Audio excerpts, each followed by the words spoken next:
I never expected blood to feel so cold. Not the kind that runs in veins, the kind that stands across from you, smiling with the same eyes you grew up trusting, while they tear your life apart without blinking. I still remember the smell of the rain that morning, metallic, heavy, like the earth knew what was coming before I did. I walked toward the house, my house, with the keys gripped in my hand, the sunrise painting gold across the windows I paid for, the garden I planted, the marble porch I chose stone by stone. Everything was supposed to finally be peaceful. Instead, I walked into my own execution. My older brother, Lance, leaned casually against the front door, arms crossed, jaw clenched in smug superiority. He always stood like that, chest puffed, chin tilted, as if gravity bowed differently for him. Behind him, my mother clasped her purse like she was holding pearls instead of spite. Their silhouettes were sharp against the entryway light. "What are you doing here?" Lance asked, voice dripping with that childish entitlement he'd never grown out of. I blinked. For a second, I honestly thought it was a joke. "What do you mean?" I lifted the keys. "I live here." He chuckled. Not a normal laugh, a sick little snort, like I had already embarrassed myself. "No," he said slowly, as if I was mentally deficient. "You lived here." My mother stepped forward before I could answer. "Sweetheart," she cooed, resting a cold hand on my arm, "let's just not be dramatic today. It's already been difficult for everyone." Difficult for who? For the people trying to evict me from the home I built? From the sanctuary I paid every cent for while they lived off the crumbs of my kindness? "I don't understand," I whispered. "This is my deed, my name." She cut me off, eyes narrowing. "Your name is not on anything anymore." The world froze. "Excuse me." Lance pulled a folded document from his pocket and flicked it toward me like trash. "You shouldn't sign things you don't read," he said, smirking. I unfolded it with shaking hands. The ink was crisp. My signature, forged so perfectly it made bile crawl up my throat, sat under a transfer of ownership. To him. To him. "You forged my signature," I breathed. "Don't slander your family," my mother snapped sharply. "It's unbecoming." Unbecoming. Like I was some nuisance guest with no dignity instead of their daughter, their sister, the only reason they weren't bankrupt and forgotten. I looked between them. "You're throwing me out." Lance shrugged. "We're just reclaiming what was always going to belong to the right person." The right? I almost laughed. "You lived in my guest house. You had no job. No degree. No." He stepped closer, lowering his voice. "And now I have your house. Funny how life works."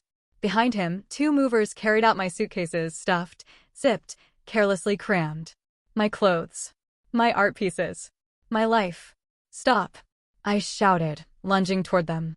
Lance blocked me, one hand pressing against my shoulder like I was a stranger on his porch. "Leave gracefully, or security will escort you." Security. For me. At my own front door.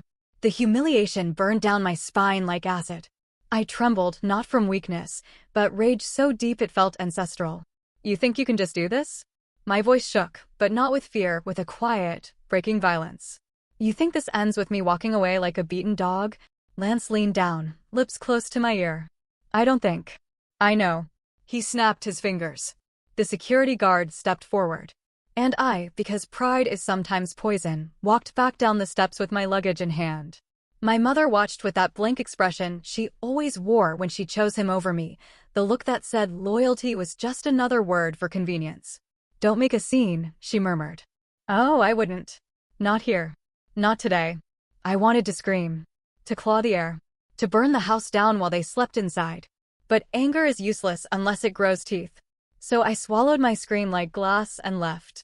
Not defeated, but documenting every detail. Every insult. Every smirk. The way Lance lifted his hand in a mocking little wave as I reached the gate. And the final knife. My mother didn't wave at all. I should have collapsed somewhere. Cried. Drank myself blind. But I didn't. I went straight to the courthouse. Straight to the office of the woman everyone in business whispered about.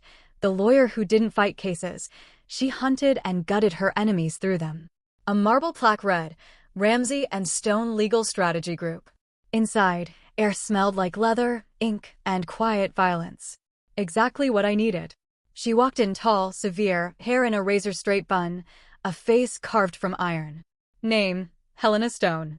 Eyes like she measured how much you were worth the second she saw you. "He stole my home," I said, voice steady despite the tremor in my bones. She didn't blink. Prove it. I emptied my folder, purchase contracts, bank transfers, receipts, even photos of me signing papers 5 years ago. Everything. My life spread across her glass table. She skimmed, efficient, unemotional. Then paused at the signature transfer sheet Lance forged. "This is sloppy forgery," she said coolly. "Arrogant." "He's arrogant," I whispered. "Good." Her lips curved, barely. "Arrogance weakens prey." "Prey." "God, yes. Let him be prey. Let them both be." "Do you want the house back?" she asked. "Or do you want to destroy them?" The room stilled. I pictured Lance smirking. My mother's cold hand. The movers carrying my suitcases like I was an afterthought. "I want them to choke on their own names," I said. "I want everything they touch to burn." Helena nodded once. "Then we don't fight fair." I spent 3 months in silence. Not a word to them. Not a text. Not a tear where anyone could see. I rebuilt my life like a surgeon stitching flesh, painfully, methodically. I slept on a second-hand couch in a tiny sublet, cooked noodles in dented pans, and worked 16-hour days rebuilding my business portfolio. Meanwhile, Helena peeled their world layer by layer.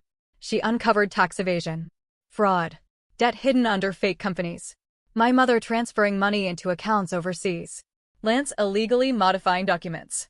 They were rotting from the inside and didn't even smell it yet. But my favorite part? The house was never really theirs.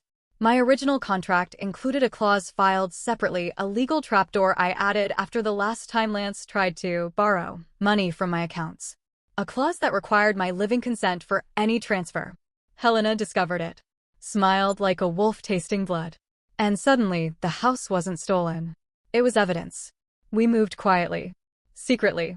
While Lance sent out invitations for lavish parties, bragged online, posted champagne selfies in my pool, shaded me in cryptic captions like he'd won some noble war. He was proud, unbothered, untouchable. Or so he thought. Some villains deserve a bullet, but some deserve a pen. The morning everything collapsed, the sky looked exactly like the day they betrayed me, rain-thick, heavy, electric. Justice has a way of mirroring trauma just to make the sting sweeter. I arrived in a tailored black suit, hair slick, face unreadable. Not broken. Not begging. Ascended. City sheriff. Court officers. Bank representatives. A locksmith. Helena beside me, wearing a suit so sharp it could cut bone. We walked through the iron gate like it was a coronation march. Lance stumbled onto the porch, robe untied, a girl behind him trying to hide. He squinted, confused, still halfway drunk on privilege. "What the hell are you doing here?" I didn't answer. I didn't need to. Helena handed him a folder. Court order. Eviction. Seizure. Fraud indictment. Tax audit. And arrest warrant pending for falsified documents. He laughed thin, nervous. "You're kidding." "No," Helena said. "She's reclaiming her property." Officers brushed past him. Locksmith headed for the main door. A bank auditor pinned a foreclosure notice to the archway. Lance's face paled so fast I thought he might faint. He looked at me, truly looked, and for the first time in his life, saw someone who could end him. "You can't do this," he hissed. I stepped closer, voice soft, almost kind, like mercy wearing perfume. "You did this," I whispered. "You just thought you'd never pay." His mouth opened, closed, like a fish gasping for understanding. And then, like fate wanted to deliver the final slap, my mother walked out. She saw the officers, the documents, the humiliation. Then she saw me. Her face crumpled. Not in sadness. In panic. Pure, selfish panic. "This is a mistake." "No," I said, brushing past her. "This is justice." She grabbed my wrist. "We're family." I looked at her hand. "Family doesn't steal your life and dare you to survive." I pulled free, walked inside, and shut the door behind me. The locks turned. Click. My house again. My future again. My story bleeding, bruised, unbowed, reclaimed. The silence in the foyer swallowed me whole. Polished marble, echoing ceiling, the air still rich with the expensive perfume my mother always drowned herself in. Everything looked exactly as I left it, yet nothing felt the same. This house had been my dream once. A place to heal, to grow, to prove to myself I could build a life from the ashes of the girl they raised, the girl they tried to break for sport, simply because I refused to bow to their hierarchy. And now I walked through it like a ghost who finally clawed her way back into her bones. Outside, voices blurred, protest, panic, scrambling feet. The sweet music of consequences. I paused at the edge of the living room. They had replaced my furniture with tacky velvet and gold, gaudy, loud, desperately trying to scream wealth instead of simply being it. It reeked of insecurity, of Lance's taste. My hand skimmed the wall, feeling the slight indentation where I once hung a photograph, my first business license framed with pride. They'd taken it down. Probably trashed it. That was fine. I kept every receipt life ever gave me, including pain. Helena appeared beside me, silent, efficient, the only sound the click of her heels. "We're in," she said, but she wasn't talking about the house. She meant the victory. The system. The narrative. "We were always in," I replied softly. "They just never believed I'd fight back." "People like them assume silence means surrender," she said. "It means loading the weapon." She smirked. "Congratulations. By tomorrow morning they will have lost every line of credit, every asset tied to your estate, and their accounts will be flagged for the investigation." I let a long breath leave my body. It didn't feel like relief. Not yet. It felt like settling, like dust finally choosing a surface. "Thank you, Helena." She didn't say you're welcome. She didn't need to. This was business, not kindness. But before she left, she paused. "Be prepared," she warned. "People who lived off your light don't just walk into darkness quietly." She was right. Some leeches scream when you pull them off. I found Lance outside after the officers finished the search of the property. He stood on the lawn, barefoot on wet grass, disbelief twisting his features like he couldn't compute reality unless it kissed his shoes first. "You ruined everything," he shouted when he saw me. "I could see you." I laughed. Genuinely. He flinched like the sound was violence. "For what?" I asked calmly. "For reclaiming what was mine? For revealing your crimes? For not bowing to you while you tried to bury me? You're heartless." "No," I said. "I just finally learned where to place my heart." His face darkened. "We're family. You can't cut us out." "I didn't cut you out," I whispered. "You handed me the scissors." He stepped toward me, fists clenched. For a moment, I saw the boy he used to be, the one who'd ripped the heads off my dolls, not because he wanted them, but because he didn't want me to have them. Some demons never evolve, they just age. A sheriff stepped between us. Lance didn't push him.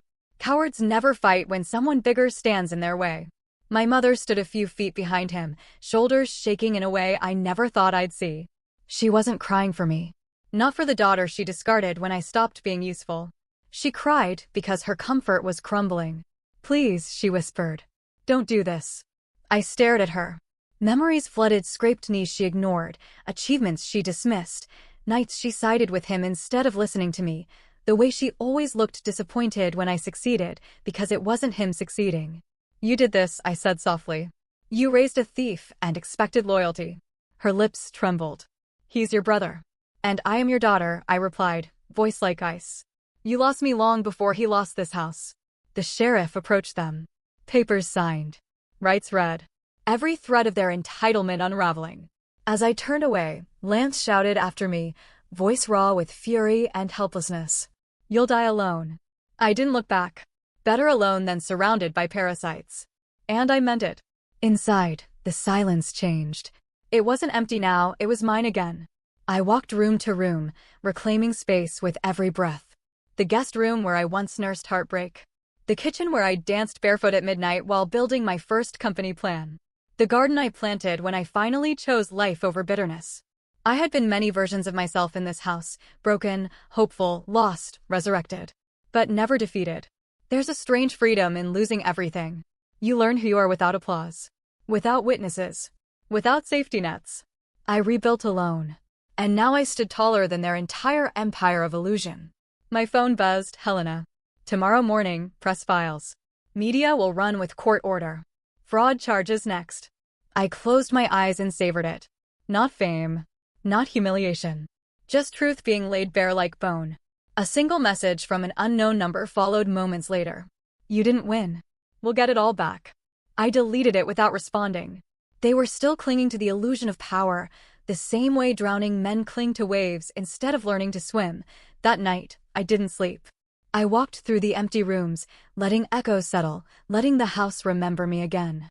I ended up sitting on the floor of the master bedroom with a glass of water, staring at the city lights. I could have poured champagne. celebrated, called friends. But the victory didn't feel loud. It felt earned, sharp, sacred. Every success has a beginning and an ending. Mine began with betrayal. It ended with silence, the kind that follows after you close a door behind you, knowing you'll never open it again. But something else sat quietly in my chest too, peace. Not the peace of revenge, but the peace of reclaiming yourself from the people who swore they owned you. The world didn't end when they left me on that driveway. It began. 3 weeks later, the headlines hit. Local businesswoman reclaims luxury estate in fraud scandal, brother and mother under federal review, millions in assets frozen. Social media exploded. Their friends scattered like rats on a sinking ship. Their fake allies vanished. Their whispers turned to smoke. Meanwhile, I signed papers with a smile and returned to my life, the one I built without them. The one they tried to steal because they mistook my silence for weakness. Justice wasn't loud. It was slow, deliberate, surgical. It cut where it hurt most, not the wallet, but the ego. I stood again in the foyer one morning as sunlight poured through the glass, warm, golden, forgiving. I breathed deeply. Not revenge. Closure. I didn't need applause. I didn't need anyone to know. I didn't even need them punished anymore. I only needed to know I could lose everything they thought defined me, and still rise without them. That's the thing about people who betray you. They think they've broken you permanently. But sometimes betrayal is just the door life slams shut to force you toward the empire you were meant to build alone. I walked to the front door and unlocked it, not because I expected anyone. Because I wasn't trapped anymore. The world was wide again. And I stepped into it not as someone who survived them, but as someone who outgrew them. Let them scream. Let them panic. Let them drown in the emptiness they tried to force on me. I don't need revenge stories to remind me who I am. I am the ending they didn't prepare for. I am their unfinished sentence. And they will spend the rest of their lives wondering how the girl they underestimated became the woman who didn't just walk away. She walked back. And she took everything with her. It was release. And God, it felt clean. If you've ever been overlooked, betrayed, or underestimated, you belong here with us. Hit subscribe to Karma Twin Voices, where every silent struggle finds its voice, and every quiet soul finally gets to be heard.